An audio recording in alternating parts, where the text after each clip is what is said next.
Hello, and welcome to Nac Edition. I'm your host, Blake Neubauer, and today we will be diving into topics about SFA, Nacogdoches, and stories from beyond. Make sure to stay with us as we explore election results, the new dining hall, Red, White, and You, and much, much more, right here on Nac Edition.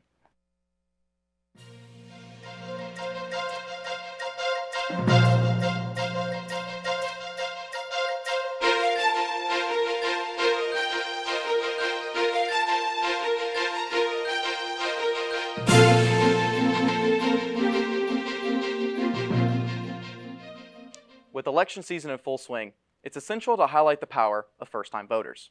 Voting isn't just a right, it's a chance to make your voice heard and impact your community directly. Young and new voters can bring fresh perspectives and influence major decisions. In the 2020 presidential election, over 13% of ballots were casted by first-time voters, a number that could be even higher in this year's election. A representative for Nacogdoches Democrats, Andrea Perkins, emphasizes their importance. First-time voters have a special responsibility because it's their first time, and they have the chance to choose someone who's going to shape our democracy, one way or the other. And it's important that they get out to vote. Remember, from local to national races, every vote counts. Take the time to get informed and make a difference. The results are in. SFA students have selected Piney Woods Dining to be the name of the new East College Avenue Dining Hall, beating out two other contenders, Timber Pines and Pine Grove Eatery. The Piney Woods Dining Hall, soon to replace the eatery on the east, marks SFA's first mass timber building, with the hopes that it will rejuvenate the local economy while also reflecting SFA's ongoing effort to enhance campus life. The Piney Woods Dining Hall is set to open spring of 2025. Next, we're taking a look at the Red, White, and You job fair happening here in Nacogdoches at the C.L. Simon Recreation Center. This is a statewide event that is dedicated to connecting veterans, military spouses, and transitioning service members with local job opportunities and highlighting the valuable skills that they bring to the workforce. Let's dive in as we capture the event's energy from on-spot interviews to meaningful connections between job seekers and employers. Welcome to the Red, White, and You job fair here in Nacogdoches. This event brings together veterans, military spouses, transitioning service members, and the general public with local employers, offering them a unique chance to connect face-to-face and explore career opportunities. Employers are here to recognize the skills and dedication that our military community brings to the workforce, and some are even conducting on-the-spot interviews to find the perfect fit for their teams. In this package, we'll hear from job seekers and employers on what makes this event so impactful and why it's much more than just a job fair. Hello, my name is Emily Harmon, and I'm the business analyst for Workforce Solutions Deep East Texas at the board office. We're here today to talk about hiring Red, White, and You, which is one of our biggest hiring events that we have here in Deep East Texas. Texas is home of one of the largest veteran populations in the nation, so it's very important to help our veterans. They've done a lot for us. They've served our country. The least that we can do is help provide in a smooth transition to employment once they're done with their service. Well, the Red, White, and You event, it allows us to give back to people who have given so much to not just this community, but to our country. And I feel like with this event, it shows that they haven't been forgotten. As the Red, White, and You job fair wraps up, it's clear this event has opened doors and created lasting connections. For veterans, military families, and transitioning service members, today wasn't just about finding a job. It was about finding a community that values their skills and experiences. With opportunities explored and new paths discovered, this job fair has left a positive impact on everyone involved. The Nacogdoches Historic Landmark Preservation Committee held their monthly meeting last week. Committee members discussed how funds will be used to promote preservation of landmarks and historic districts around Nacogdoches. The committee was founded in 1986 after city officials established 5 historic zoning locations across Nacogdoches. Committee members meet once a month and have scheduled their next meeting for December 2nd at 4 p.m. Buckle up as we take you to the heart of Nacogdoches, where car enthusiasts have gathered for an unforgettable classic car meeting at the Clear Springs restaurant. From sleek muscle cars to vintage classics, this event celebrates the artistry and history of automotive design. Join us as we meet the passionate owners, hear their stories, and take a closer look at some of the most stunning vehicles on display. Tonight, we're taking a trip down memory lane here in downtown Nacogdoches, where the Classic Car Club has gathered for their monthly meetup at Clear Springs Restaurant. Enthusiasts from all over the region have brought their timeless treasures, from vintage roadsters to muscle cars, all restored and ready to shine. For members, it's more than just a hobby. It's a way to keep automotive history alive. My name is Jimmy Langston. I'm a manager operator of Appleby Water Supply.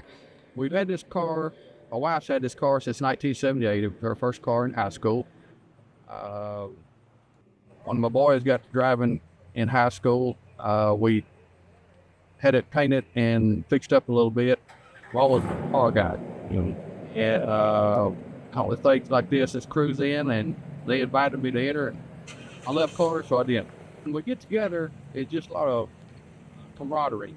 I don't know any of these guys' backgrounds, but we sit and talk about cars and visit, and it just seemed to bring us together and put us in a better mood. We get to tell people about them, and hopefully they'll go home and do a little research and buy one. And you can either buy it yourself and fix it up, or you can buy one like that. As the night settles down over downtown Nacogdoches, these car enthusiasts leave with more than memories. They're preserving a part of history, one classic car at a time.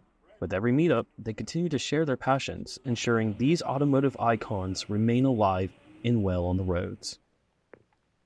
Next, we're going to highlight one of the many resources for SFA students, specifically the first generation of college students. The Student Success Center, available on the first floor of the library, offers academic advising, peer mentor programs, the Gen Jacks program, and much, much more. November 2nd, they offered a meeting for prospective first-generation students, where former and current Gen Jacks spread information about their experiences. Raquel Skidmore gave us more information about the program. The Student Success Center is comprised of services, resources, and programs to help students stay in college. A lot of other programs besides the Gen Jacks program. We have a peer mentoring program where we can connect students to a peer that's kind of walked in their shoes, been there, done that. I attend all Showcase Saturdays, and we have a table for Student Success Center, and that includes Gen Jacks and becoming a student in college and what that looks like, and just helping them to learn all about the things that are here to support first-gen students. For more information on the Student Success Center, check out their Instagram at SFA Student Success Center. In a highly anticipated election, Donald Trump has once again claimed presidency in 2024, marking a pivotal moment in American history. This victory comes after a hard-fought campaign against Kamala Harris, who secured 226 electoral votes compared to Trump's 292. In Texas, Republican victories continued as Ted Cruz secured a third term in the U.S. Senate, defeating Democratic U.S. Representative Colin Allred. Additionally, Christy Craddock triumphed in her bid for a third term on the Railroad Commission of Texas, solidifying Republican dominance in the state.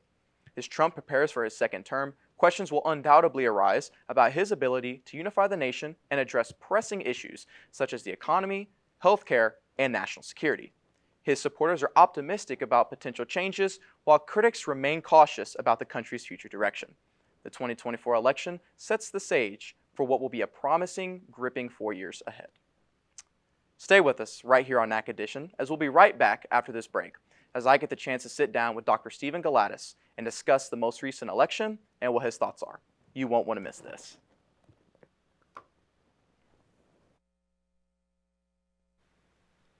Welcome back to Nac Edition. My guest today holds a Bachelor of Arts in Political Science from Ouachita Baptist University, a Master of Arts in Political Science from Vanderbilt University, and a PhD in Political Science from the University of Missouri, Columbia. His teaching interests include comparative politics, international relations, and American politics. Ladies and gentlemen, Dr. Stephen Galatis. It's great to be here with you, Blake. I appreciate that. Thank you so much for taking the time to join us. What an election season it has been, from President Biden dropping out late, Vice President Kamala Harris stepping in. Really just wanted to know what your initial reactions and initial thoughts are. Well, I mean, there were some surprises, on election night, specifically with Republicans performing better than was initially expected. Given the state of the economy, which has been improving, and given the fact that economics is one of the main things that's drives voters to the polls to make their decisions on election day. On the other hand, a lot of voters have not been particularly pleased over the last 4 years with the economy. And even though it's improving, survey after survey has showed us that people are still apprehensive about the economy, and that probably had the biggest impact on the election. So, being a college student and being someone of younger age, social media is very big. And what extent would you say social media has become more or less effective in influencing voter behavior compared to recent elections? Well, certainly candidates are doing a lot of efforts to reach out through social media. We saw, for example, former President Trump appearing on the Joe Rogan show. Yes, sir. And Vice President Harris reaching out, to some other outlets that were probably going to be leaning more her direction in terms of their audience. So social media is increasingly important.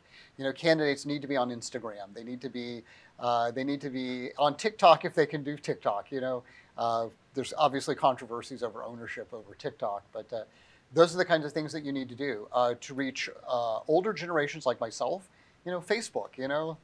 So yeah, social media is increasingly important in the election process. So would you say those campaign strategies are effective? And what other campaign strategies do you think are effective to target any age of voters? And I guess what kind of campaign strategies just have you kind of scratching your head? Like, what do they think? Yeah, that's a great question. So I don't think we know yet how all of these social media campaigns are working, because this is still a relatively new area of campaign strategy, and campaign outreach.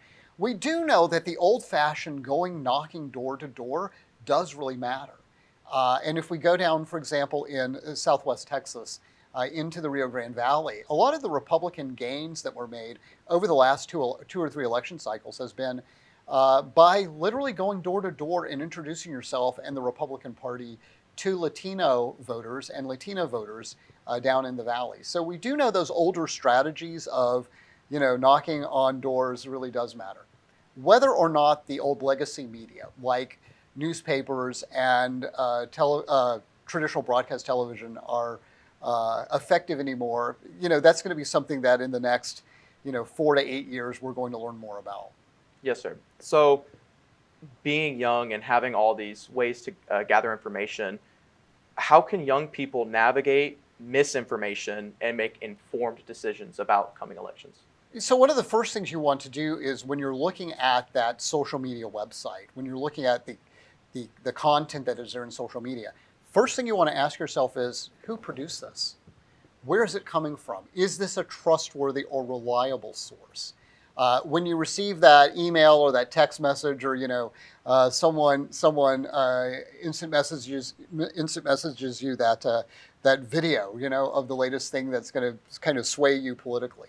Again, those are the kinds of questions you want to ask yourself. What is the source? Is this a trustworthy or reliable source? And then, that means you have to do a little homework and a little more background. So personally, would you say that you've ever gotten emails or phone calls or any misinformation like that, and how'd you go about it? Yeah, I think we're all subject to that in this day and age. If you have any presence on social media, if you have any email, even old style email, I think we all receive those kinds of messages and those kinds of videos and those kinds of outreaches. And so, yeah, we all have to be skeptical, and we all have to put our critical thinking skills to use there. Yes, sir. So a big topic of discussion in this election and previous elections have been the Electoral College. It's been a huge topic of discussion, a lot of controversy. Do you think in coming elections we can see kind of a reform with the Electoral College? And if so, what kind of changes do you think? Yeah, that's a great question. I think if we had seen a divide between the Electoral College vote and the popular vote this time, we would have a much more robust discussion. The fact that as of now, pending a vote count in California that looks like it's not going to cut into former President Trump's popular vote lead so far, to the point where Vice President Harris would have the popular vote total. The Electoral College vote and the popular vote are going to line up.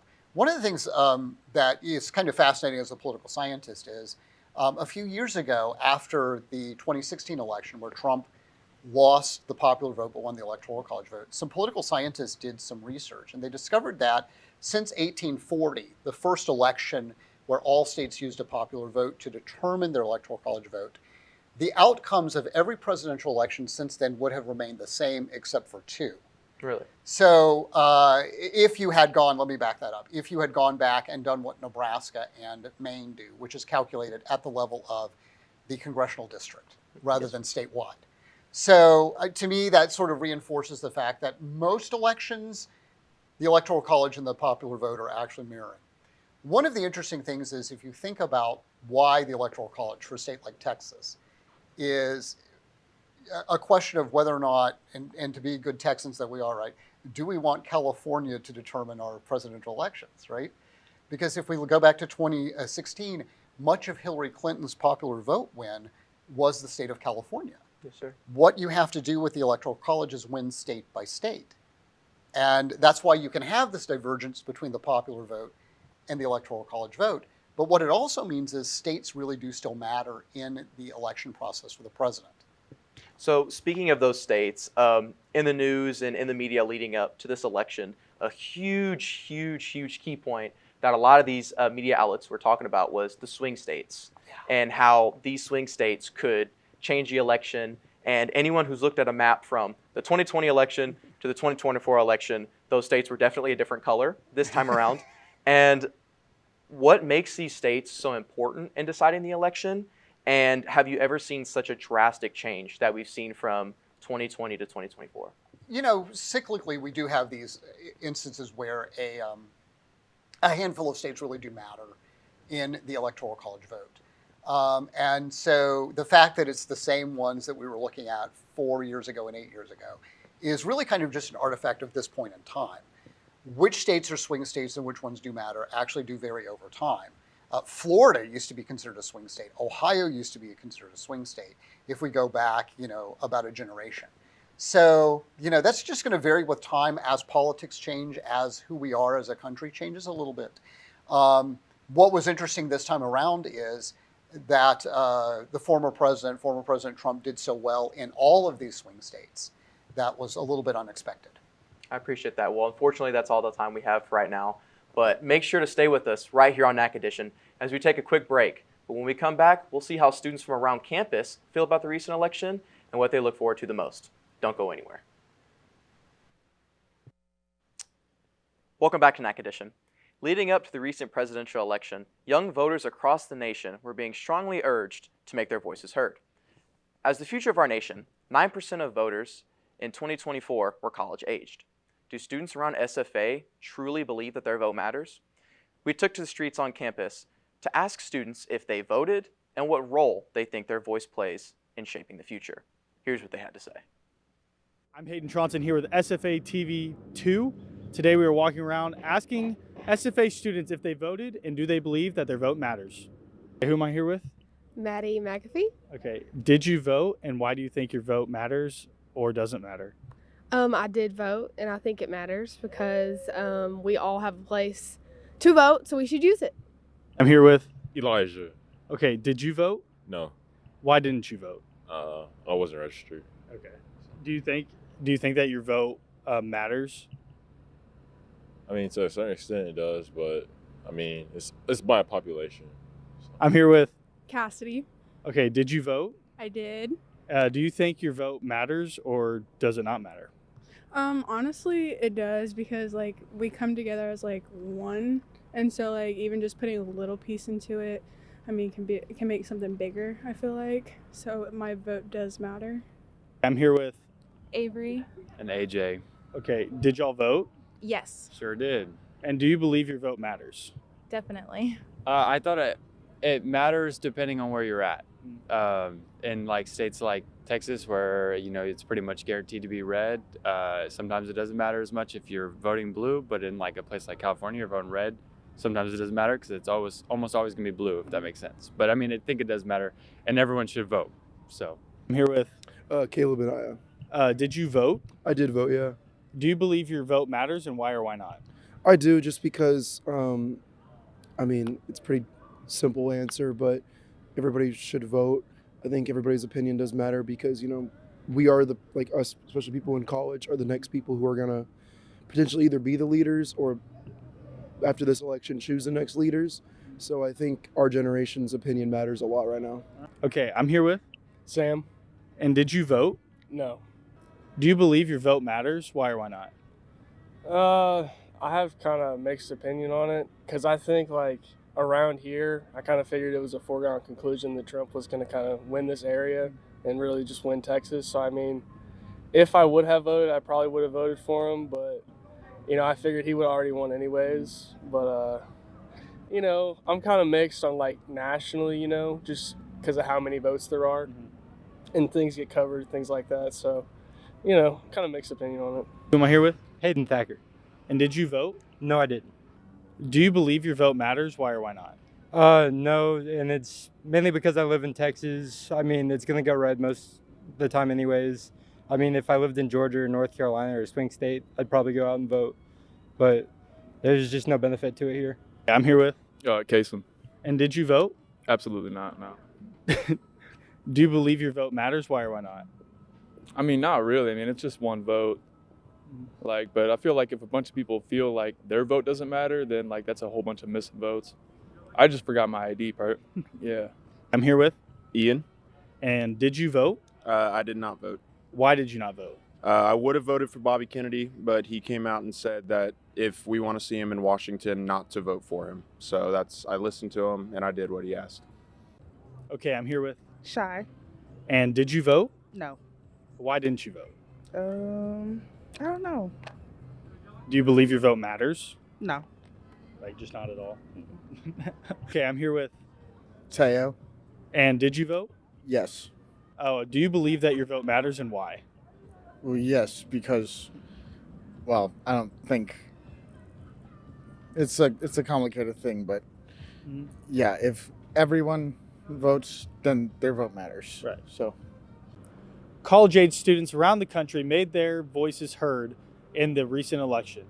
Over the next 4 years, we will see how those decisions plan out. With SFA TV, I'm Hayden Tronson. In a time when division is cut deep into the fabric of our nation, it's important for us to find common ground, bridge differences, and rebuild the bonds that make America strong. Regardless of who you voted for and what you believe in, we're all Americans and have the freedom to make our voices heard.